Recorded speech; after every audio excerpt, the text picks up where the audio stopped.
তাকায় দেখে বাঘের পিঠে এক পাগড়িওয়ালা বসে আছে, লাকড়ির বোঝা, হাতে একটা লাঠি। যুবক বাঘ দেখে ভয় পেয়ে গেল, পিছপা হতে লাগলো। বাঘের পিঠে আরোহিত ব্যক্তি পাগড়িওয়ালা কয়, যুবক দাঁড়াও, কোনো ভয় নাই, একটু দাঁড়াও, ভয় পাওয়ার কিছু নাই। যুবক চিন্তায় পড়ে গেল, এমন কোন গুনাহ নাই করি না, এমন কি কত মায়ের সামনে তার সন্তানের হত্যা করেছে। মা আমার পাও ধরে কাঁদছে আর বলছে, ও বাবা, তুইও তো আমার সন্তানের মতো, আমার সন্তানটারে মারিস না।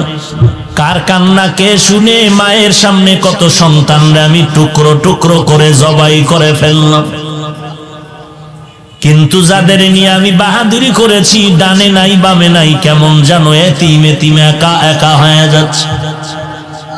এলাকার মানুষ বরদোয়া করে, এই বরদোয়া নিয়ে মরলে তো আমি একা বাঁচবো না, আমার সন্তানের উপরে অপবাদ দিবে মানুষ। না, এই অপবাদ নিয়ে আমি মরতে চাই না। অপবাদ থেকে বাঁচার কোনো উপায় আছে নাকি? ভয় অন্তরে এসে গেল। প্রত্যেকটা মানুষের মরণের আগে এই অবস্থা একবার আসবেই আসবে। জীবনে করলাম কি?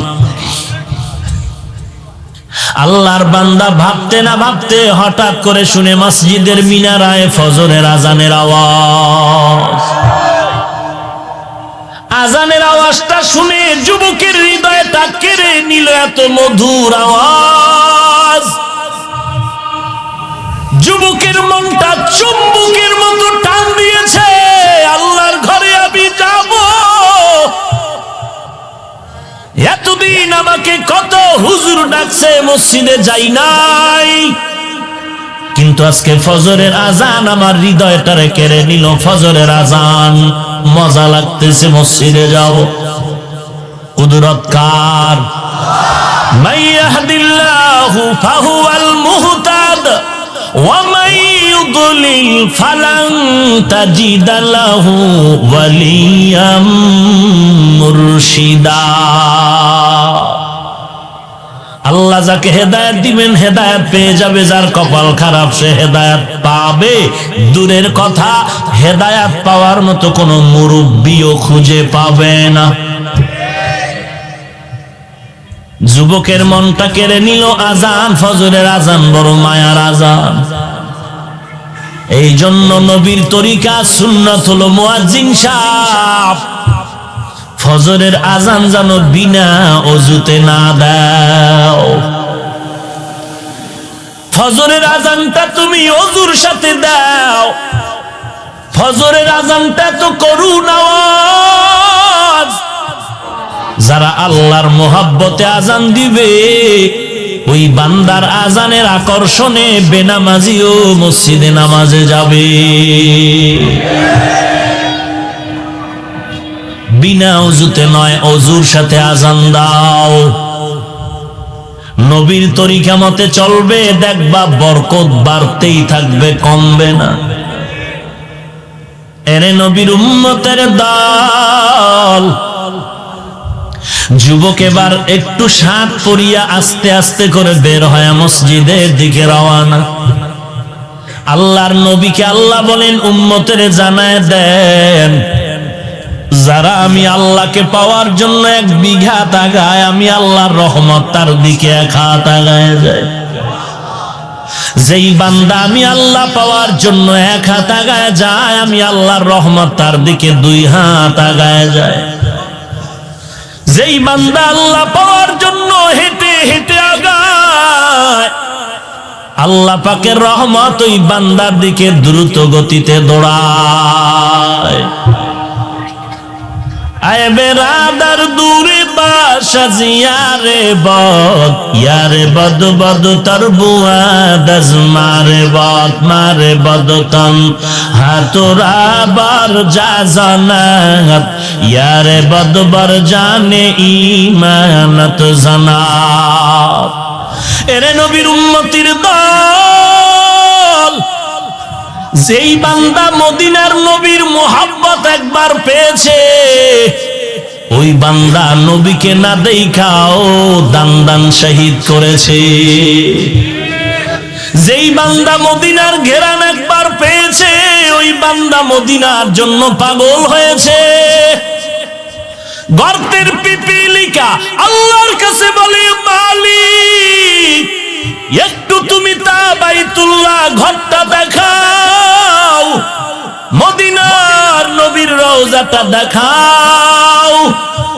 আল্লাহ বলেন, ওরে মক্কার কবুতর, অমুক এলাকায় চলে যাও, গর্তের ভেতরে আমার একটা পিপিলিকা বাইতুল্লাহর পাগল হয়ে আছে, মদিনার পাগল, মদিনাটা দেখায় দাও।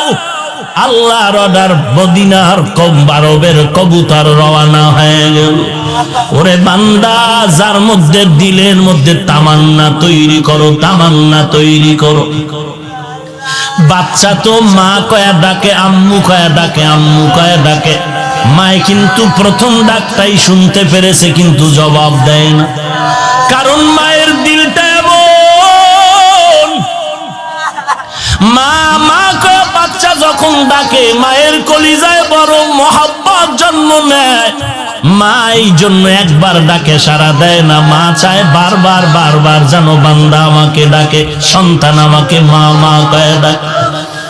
ওরে মায়ে যদি বাচ্চার আম্মা ডাকটা বারবার শুনতে মজা পায়, আমার আল্লাহর কি মজা লাগবে না? আল্লাহ কি চায় না বান্দা তুই আল্লাহকে বারবার বারবার আল্লাহ বলে ডাকবি? আরে নবীর উম্মত, আল্লাহ আল্লাহ বলে তুই ডাকবি, আল্লাহ পাক তোর ডাকে বড় খুশি হয়ে যাবেন। কারণ আল্লাহর ছেলে নাই, মেয়ে নাই, বড় আদর করে মানুষ বানাইছেন। বান্দা তুই আল্লাহকে আল্লাহ বলে ডাকবি। ওরে নবীর উম্মতের দল, নবীর মোহাব্বত অন্তরে জমা করো, দিলের মধ্যে তামান্না তৈরি করো। আল্লাহর কাছে বলো, আল্লাহ তুমি মদিনার মোহাব্বত অন্তরে জমা করে দাও, নবীর সুন্নতের মোহাব্বত অন্তরে জমা করে দাও। এরে নবীর উম্মতের দল, মাথার টুপি নবীর সুন্নত, টুপিটার মধ্যে ময়লা লাগলে সহ্য করতে পারি না, তাড়াতাড়ি ধোয়া নেওয়ার জন্য চেষ্টা করি। আর বান্দা তুমি যারা টুপি পরো না, তুমি তো এই টুপির মর্ম কখনো বুঝবা না। যেই বান্দা নবীর একটা সুন্নত টুপির পাগল, মহাব্বত অন্তরে, সেই বান্দা যদি শুনে নবীরে কেউ গালি দিছে কেমনে সহ্য করবে? পারে পারে? এরে ওরা তো মদিনার বড় আশিক, ওরা মদিনার সুন্নতের মধ্যে যেই মজা পেয়েছে তুমি তো বুঝবা না। তুমি উল্টা ফতোয়া দাও, টুপি মাথায় দিলে মাথা গরম হয়। আর ওই বান্দা টুপির উপরে পাগড়ি বেঁধে চলে আর চোখের পানি ছেড়ে কাঁদে, আল্লাহ তুমি আমাকে মাফ করে দাও। ওই বান্দা রাতের বেলা ঘুমায় না, গভীর রাত আল্লাহর সাথে কথা বলার জন্য যায় নামাজে হাজির। আমার মাওলার সাথে মোলাকাতের জন্য গভীর রাতে হাজির হয়ে যায় আর বলে, ও মালিক তুমি আমাকে খালি হাতে ফিরাইয়া দিও না, মাফ করে দাও আল্লাহ। জীবনে এমন কোন গুনাহ নাই করি নাই। ও আল্লাহ, জাহান্নামের অবস্থা অন্তরে জমা হয়ে গেল, জাহান্নামের ভয়, দুনিয়ার গরম সহ্য করতে পারি না। ও আল্লাহ, তোমার বানানো জাহান্নামের আযাব কিভাবে সহ্য করব? ওরে নবীর উম্মতের দল, যেই বান্দা আল্লাহকে আসল মনে করবে, নবীকে আসল মনে করবে, ওই বান্দা আল্লাহর জন্য, নবীর জন্য জীবন দিতেও চিন্তা করে না। কারণ তার কাছে আমার আসল হলো আল্লাহ, ওই মুমিনের কাছে আসল হলো আমার নবী। কেমন আমার নবী? যেই নবীর শরীর মোবারকে মশা মাছি পড়া হারাম, যেই নবীর শরীর মোবারকের ঘাম থেকে মেশকের ঘ্রাণ পাওয়া যায়। আম্মা জানা আয়েশা বলেন, নবীজির ঘাম আমি বোতলে ভরে রাখতাম আর বড় বড় অনুষ্ঠানে মেশক হিসাবে ব্যবহার করতাম। যেই নবীর শরীরে মশা পড়ে না, মাছিও পড়ে না, হারাম। ওই নবী আমার কালেমার দাওয়াতের জন্য তায়েফের ময়দানে যায়। ওই তায়েফের বেঈমান কাফির ছোট ছোট বাচ্চাগুলোরে কয়, মক্কার পাগল এসেছে, পাথর মেরে তাড়াইয়া দাও। তায়েফের বাচ্চাগুলো পাথর বৃষ্টির মতো যখন নিক্ষেপ করা শুরু করলো, রাহমাতুল লিল আলামিনের শরীরের মধ্যে পাথর পড়ে পড়ে রক্ত ঝরতেছে, রক্তগুলো ঝরতেছে, রক্ত পড়ে শরীরের থেকে বেবে জুতা পর্যন্ত আটকায় গেল। এরে নবীর উম্মতের দল, শরীরের মধ্যে রক্ত বৃষ্টির মতো প্রবাহিত হচ্ছে। আমার রাহমাতুল লিল আলামিন এত কান্নার আওয়াজ, কান্না আল্লাহ পর্যন্ত সহ্য করতে পারলেন না। আল্লাহ ডেকে বলেন, জিবরাইল জলদি করে যাও, আমার নবীর অর্ডার করো, এখনই আমি তায়েফের জমিন উল্টায় সব ধ্বংস করে দেই।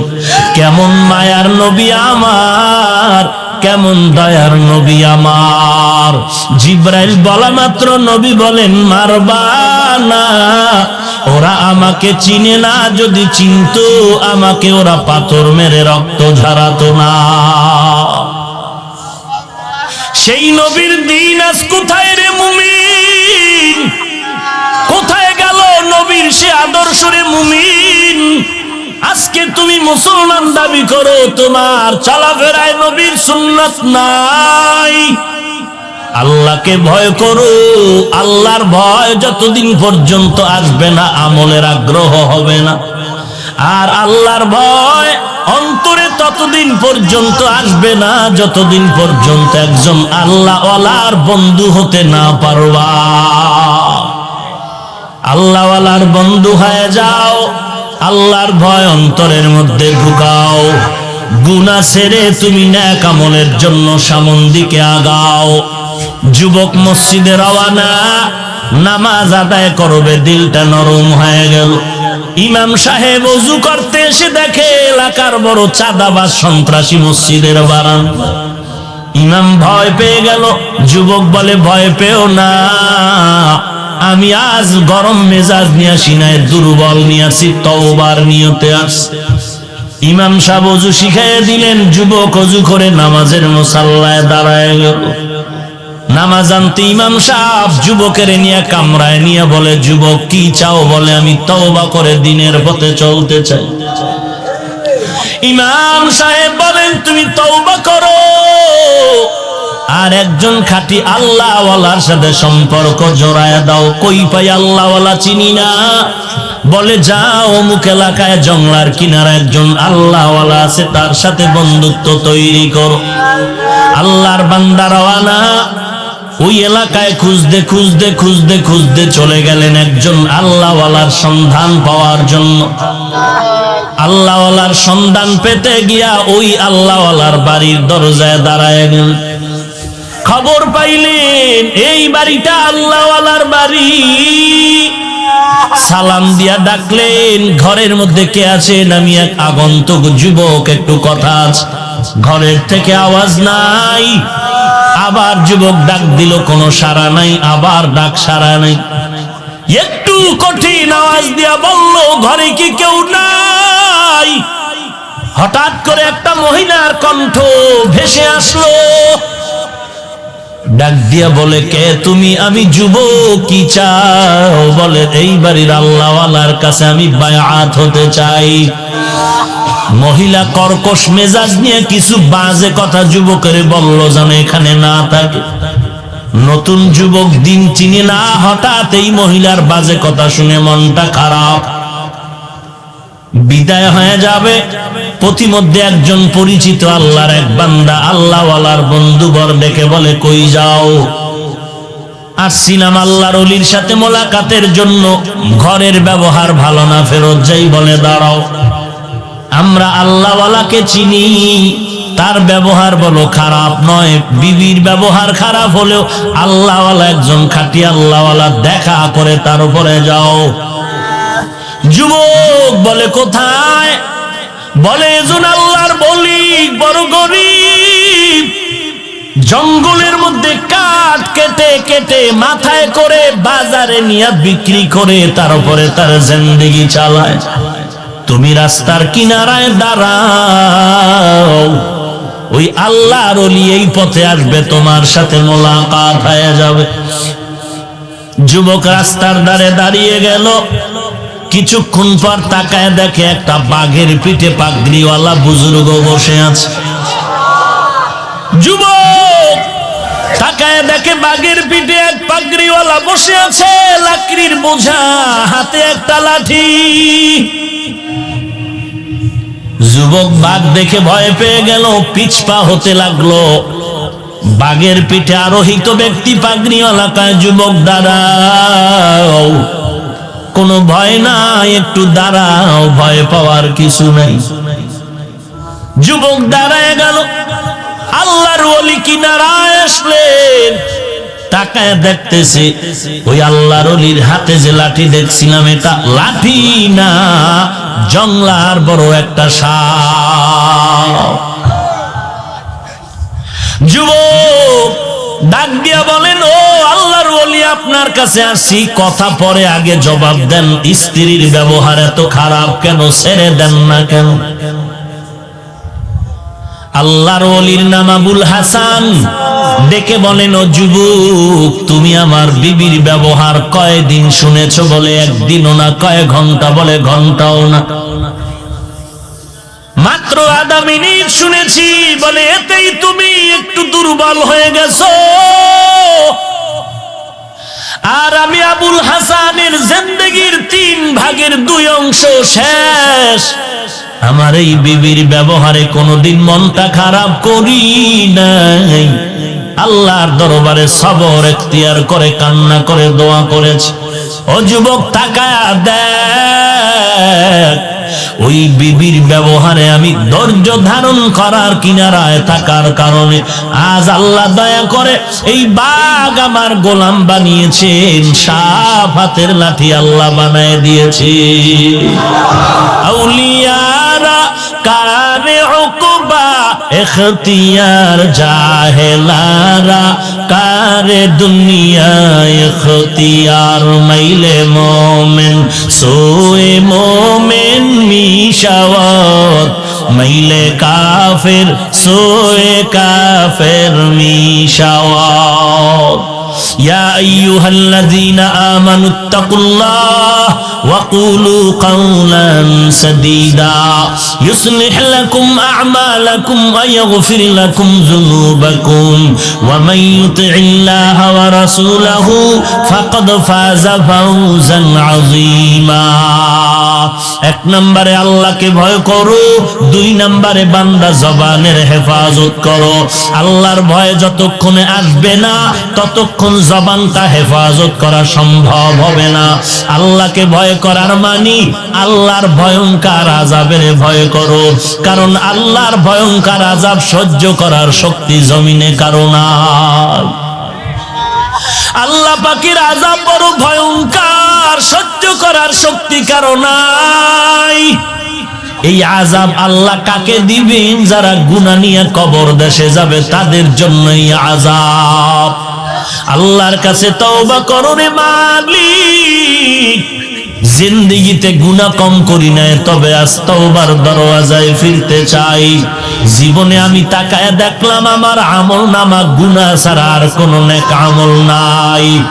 আমার গুনার কারণে হাত না পাক, আমার জিহ্বা না পাক, গুনাহের কারণে আমার অন্তর না পাক, গুনাহের কারণে আমার চোখ না পাক, আমার কান না পাক, আমার পা না পাক।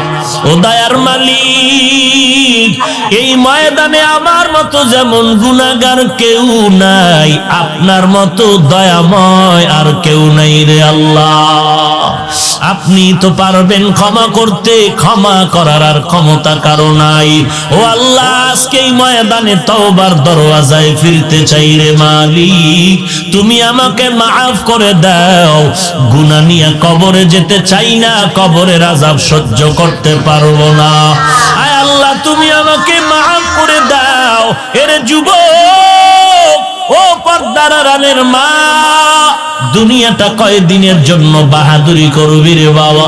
চোখ দুটো বন্ধ করে তাকায়া দেখ, খেলার মাঠে কত সাথী বন্ধু ছিল, আজকে অনেকেই নাই। লেখাপড়ার মাঠে কত বন্ধু, আজ অনেকেই নাই। এক এক করে সবাই বিদায় নিয়ে চলে যাচ্ছে। একদিন তোমার আমার বিদায়ের পালাটা যখন চলে আসবে, এখন মনে করতেছি যুবক আছি, আরো 20 বছর আমি বেঁচে যাব, কিন্তু না। রাতের বেলা ঘুমায় গেলাম, আল্লাহ যদি আজরাইল পাঠায় কয় ওর জানটা নিয়ে নাও, সকালবেলা মা ডেকে বলবে বাবা ও, আমাকে মা ডাকবে, আমার কোনো জবাব জবানে আর আসবে না। একবার দুবার তিনবার ডাক দেওয়ার পরে মায়ের অন্তরে সন্দেহ জন্মায়া যাবে। মা কাছে গিয়ে দেখবে, আমার শরীরে হাতটা লাগায় দেখবে পুরা বডি আমার বরফের মতো ঠান্ডা হয়ে গেছে। মা চিল্লায় বলবে তোরা কে কোথায় আছো, আয় আয়, আমার সন্তান আর জমিনের মধ্যে জিন্দা নাই। এরে বাবা, কেউ যাবে কবর খনন করার জন্য, কেউ যাবে ইমাম সাহেবকে জানাজার ইমামতির অনুরোধ করার জন্য। বান্দা সব দেখতে পাবা, জবান দ্বারা কথা বলার শক্তি হবে না। এরে নবীর উম্মতের দল, এমন একটা জায়গায় তোমাকে কবর দিবে যেখানে দিনের বেলাও যাইতে বড় ভয় লাগে। ওরে যুবক আল্লাহর গোলাম, অনুরোধ করে বলছি তওবা করো, নামাজ ধরো, নবীর সুন্নাত অনুযায়ী আমল করো, 5 ওয়াক্ত নামাজ পড়ো, কোরআন পড়ো, মা বাবার খেদমত করো, সহিভাবে কোরআন পড়ো, নবীজির সুন্নতের আমল ঠিক মতো করো। নামাজ ছাড়িও না, জিহ্বা দ্বারা কোনো গুনাহের কাজ করিও না, গীবত শিকায়াত করিও না, মিথ্যা কথা বলিও না, কাউকে গালাগালি করিও না। আল্লাহর কাছে তৌফিক চাও, আল্লাহ তওবা করতেছি, তুমি তওবার উপরে চলার মতো তৌফিক দান করো। আর জীবনে নবীর তরিকার বাহিরে চলবো না, নামাজ ছাড়বো না, কোরআন শিখা ভুলবো না রে আল্লাহ।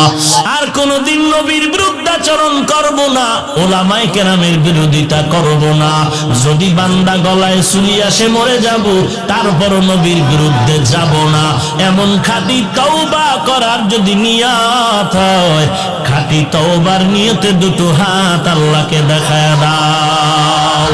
আয় আল্লাহ সবার হাত কবুল করে নেন, আয় আল্লাহ আমাদের তওবা কবুল করে নেন, তওবার উপরে মজবুত হয়ে চলার তৌফিক দান করেন, ঈমান আমল মজবুত করে দেন, গুনাহের প্রতি ঘৃণা জমায়া দেন, নেক আমলের আগ্রহ বাড়ায় দেন। আমিন।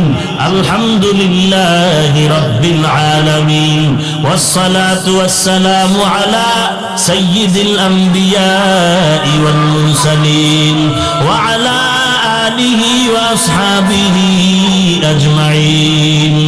ইয়া আরহামার রাহিমিন, ইয়া আরহামার রাহিমিন, ইয়া আরহামার রাহিমিন।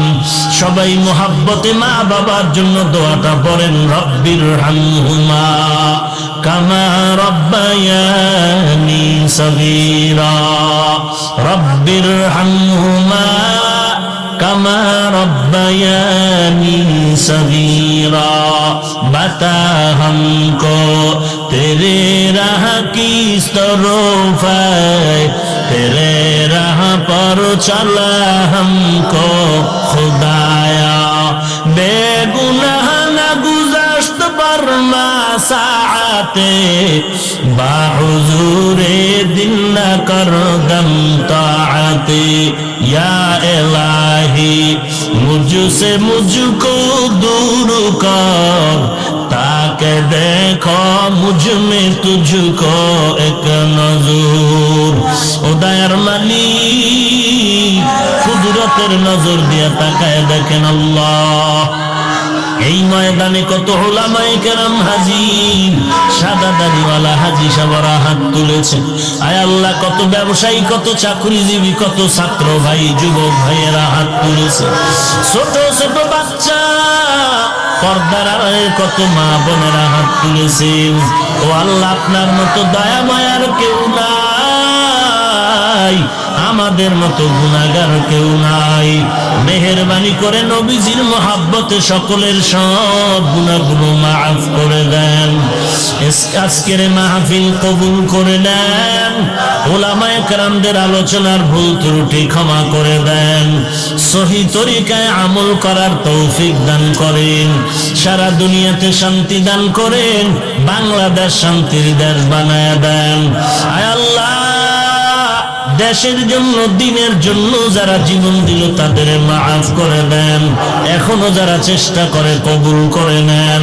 প্রশাসনিক ভাবে যারা কাজ করে সবাইকে দিনদার বানায় দেন। মুমিন ভয় করো আল্লাহকে, 2 নম্বরে জবানের হেফাজত করো। আল্লাহর ভয়ের নাম তাকওয়া। তাকওয়া অন্তরে থাকার জিনিস। এই তাকওয়া যদি অর্জন করতে চাও, যারা তাকওয়ার সাধনা করে তাকওয়া অর্জন করেছেন তাদের সাথে বন্ধুত্ব করে দাও। এরে নবীর উম্মতের দল, আল্লাহর বান্দা যুবক সন্তান এমন কোন গুনাহ নাই করে নাই। গুনাহ করে করে করে করে সমাজের প্রত্যেকটা মানুষের কাছে তার বদনাম। এলাকার সবাই বরদোয়া করে এই যুবক তাড়াতাড়ি জানি এলাকার থেকে বিতাড়িত হয়ে যায়। হেদায়েতের মালিক আমার আল্লাহ। যুবক ক্রমান্বয়ে একটু দুর্বল হতে চলছে। ডানে বামের বন্ধুরা অনেকে দুনিয়ার থেকে বিদায় হয়ে গেল। 2 হাতে অস্ত্র নিয়ে চলে। রাতের বেলা বান্দা ঘরের মধ্যে ঢুকলো, আরামে ঘুমাবে, ফ্রেশ হয়ে চিন্তায় পড়ে গেল জীবনটা কোথায় কাটাইলাম। এই জীবনে তো এমন একটা নেক আমল আমার নাই। যুবক ভাবনার সাগরে পড়ে গেল। এজন্যই তো আল্লাহ বলেন আফালা তাতাফাক্কারুন। ওরে মানুষ, একটু চিন্তা করে দেখ, তুই কেমন ছিলি, এখন আছো কই, যাবি কই? তোরে নিয়ে তুই একটু ভাব। এজন্যই তো আউলিয়া কেরামগণ বলেন মান আরাফা নাফসাহু ফাকাদ আরাফা রাব্বাহ। যে বান্দা নিজেকে চিনে সে আল্লাহকেও চিনে। আমরা আল্লাহকে চিনি না কেন? আসলে আমাকে আমি এখনো চিনতে পারি নাই। আমাকে আমি চিনি, আমি উল্টা ঠিকানায় আসল ঠিকানায় চিনতে পারি না। উল্টা ঠিকানা কি? আমি আমার পরিচয় দেই আমি একজন বড় বক্তা, আমারে চিনেন না। আমি একজন অমুক মাদ্রাসার প্রিন্সিপাল, আমাকে চিনেন না। আমি একজন অমুক মাদ্রাসার শাইখুল হাদিস, আমাকে কি আপনি চিনেন না? আমি বড় এক মসজিদের খতিব, আমাকে কি আপনি চিনেন না? আল্লাহ বলেন এই পরিচয় তোর আসল না। আসল পরিচয় কি দিবি জানো? وَمَنْ أَحْسَنُ قَوْلًا مِّمَّنْ دَعَا إِلَى اللَّهِ وَعَمِلَ صَالِحًا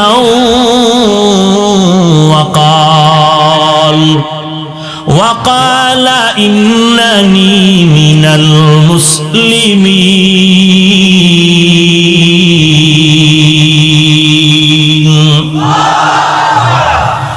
ওই বান্দার থেকে ভালো কথা কার হবে যে মানুষকে আল্লাহর পথে ডাকে, আর বান্দা নেক আমল করে আর দাবি করে আমি পীর না, মুরিদ না, আমি কিছু না, মাওলানা না, মুফতি না, মুহাদ্দিস না, আমার এই পরিচয় কোনো কাজে লাগবে না। আমার আসল পরিচয় আমি একজন মুসলমান। মুসলমানি বুয়াদ গরদান নেহাদান এনানি খুদ বদসতে খাজা দাদান গর্ব সুরত আদমি ইনসাবুদে আহমদ আবু জাহলো হামেক সাবুদে আদমিরা আদমিয়ত লাজিম আস্তাউদ রাগর বুনা বাশদ হি জামাস। আমাকে চিনো তো? এক আল্লাহওয়ালা বলে তোরে চিনি না মানি তুই তো নাপাক পানি। এই বেটা তোকে চিনি না মানি তুই এক সময় ছিলি এমন যে তুই মায়ের গর্ভে আসছো, মাও জানে না। তোকে চিনি না মানি তোর পেটের ভেতরে পায়খানা দুর্গন্ধ। তোকে চিনি না মানি তুই এত দুর্বল, হাঁটতে পারো না, দাঁড়াইতে পারো না, তুই এতই যে দুর্বল। তোরে আমার মাওলায় তোরে হাঁটা শিখাইলেন, কথা শিখাইলেন। আজকে তুই সেই মাওলাকে চিনো না। কে তোরে বানাইছে, কে তোরে কথা বলার শক্তি দান করছে চিনো না। কেমন দয়ার মালিক। ওরে বান্দা আমার, আল্লাহর মতো আপন আর কেউ নাই। যুবক চিন্তায় পড়ে গেল, এমন কোন গুনাহ নাই করি না, এমন কি কত মায়ের সামনে তার সন্তানের হত্যা করেছে। মা আমার পাও ধরে কাঁদছে আর বলছে, ও বাবা তুইও তো আমার সন্তানের মতো, আমার সন্তানটারে মারিস না। কার কান্না কে শুনে মায়ের সামনে কত সন্তানরা আমি টুকরো টুকরো করে জবাই করে ফেললাম। কিন্তু যাদের নিয়ে আমি বাহাদুরি করেছি, ডানে নাই বামে নাই, কেমন জানো এতিম এতিম একা একা হয়ে যাচ্ছে। এলাকার মানুষ বরদোয়া করে, এই বরদোয়া নিয়ে মরলে তো আমি একা বাঁচবো না, আমার সন্তানের উপরে অপবাদ দিবে মানুষ। না, এই অপবাদ নিয়ে আমি মরতে চাই না। অপবাদ থেকে বাঁচার কোন উপায় আসে নাকি? ভয় অন্তরে এসে গেল। প্রত্যেকটা মানুষের মরণের আগে এই অবস্থা একবার আসবেই আসবে। জীবনে করলাম কি? আল্লাহর বান্দা ভাবতে না ভাবতে হঠাৎ করে শুনে মসজিদের মিনারায় ফজরের আজানের আওয়াজ। আজানের আওয়াজটা শুনে যুবকের হৃদয়টা কেড়ে নিল এত মধুর আওয়াজ। যুবকের মনটা চুম্বকের মতো টান দিয়েছে, আল্লাহর ঘরে আমি যাব। এতদিন আমাকে কত হুজুর ডাকছে, মসজিদে যাই নাই, কিন্তু আজকে ফজরের আজান আমার হৃদয়টারে কেড়ে নিল। ফজরের আজান, মজা লাগতেছে, মসজিদে যাও। কুদরত কার? মান ইয়াহদিল্লাহু ফাহুয়াল মুহতাদ ওয়া মান ইউদ্লিল ফালান তাজিদা লাহু ওয়ালিয়াম মুরশিদা। আল্লাহ যাকে হেদায়েত দিবেন হেদায়েত পেয়ে যাবে, যার কপাল খারাপ সে হেদায়েত পাবে দূরের কথা, হেদায়েত পাওয়ার মতো কোনো মুরব্বিও খুঁজে পাবে না। যুবকের মনটা কেড়ে নিল আজান, ফজরের আজান বড় মায়ার আজান। এই জন্য নবীর তরিকা সুন্নাত হলো মুয়াজ্জিন সাহেব ফজরের আজান যেন বিনা ওযুতে না দাও। ফজরের আজানটা তুমি ওযুর সাথে দাও। ফজরের আজানটা তো করুণ আওয়াজ। যারা আল্লাহর মোহাব্বতে আজান দিবে, ওই বান্দার আজানের আকর্ষণে বেনামাজিও মসজিদে নামাজে যাবে। বিনা ওযুতে নয়, ওযুর সাথে আজান দাও। নবীর তরিকা মতে চলবে, দেখবা বরকত বাড়তেই থাকবে, কমবে না। এরে নবীর উম্মতের দল, যুবক এবার একটু শার্ট পরিয়া আস্তে আস্তে করে বের হয় মসজিদের দিকে রওনা। আল্লাহর নবীকে আল্লাহ বলেন, উম্মতের জানায় দেন, যারা আমি আল্লাহকে পাওয়ার জন্য 1 বিঘা তাগায়, আমি আল্লাহর রহমত তার দিকে 1 হাত আগায় যায়। যেই বান্দা আমি আল্লাহ পাওয়ার জন্য 1 হাত আগায় যায়, আমি আল্লাহর রহমত তার দিকে 2 হাত আগায় যায়। যেই বান্দা আল্লাহ পাওয়ার জন্য হেঁটে হেঁটে আগায়, আল্লাহ পাকের রহমত ওই বান্দার দিকে দ্রুত গতিতে দৌড়ায়। আয় বেরাদার দূরে বাসা জিয়ারে বদ ইয়ারে বদ বদ তর বুয়া দজ মারে বদ তন হাতুরা বার যা জানাত ইয়ারে বদ বার জানে ইমানত জানাত। বগুড়ার মিষ্টি আর কত মজা, যে খায় না সে বুঝে। বগুড়ার দধি আর কুমিল্লার রসমালাই এমন মজা, যে খাবে না সে বুঝবে না। যে একবার মজা পায় সেই বান্দা ওই মজা কাউকে বুঝাতেও পারে না। ঠিক তেমনি ভাবে আল্লাহ তাআলার মহব্বতের ওই দরিয়ায় যে কি মজা, যেই বান্দা ওই মহব্বতের দরিয়ায় না যায় সে বান্দা কখনো বুঝে না। এই বেটা বুঝো না কিছু? পায়ে ধরে ধরে বলি টুপি পর, তোর মনটা খারাপ লাগে টুপি পরবো না কেন আমাকে বারবার বলো। তোর মাথায় টুপি পরতে মনে চায় না, আর আমার মাথার টুপি ফেলতে মনে চায় না। তোর নামাজ পড়তে মনে চায় না, আর আমার নামাজ ছাড়তে মনে চায় না।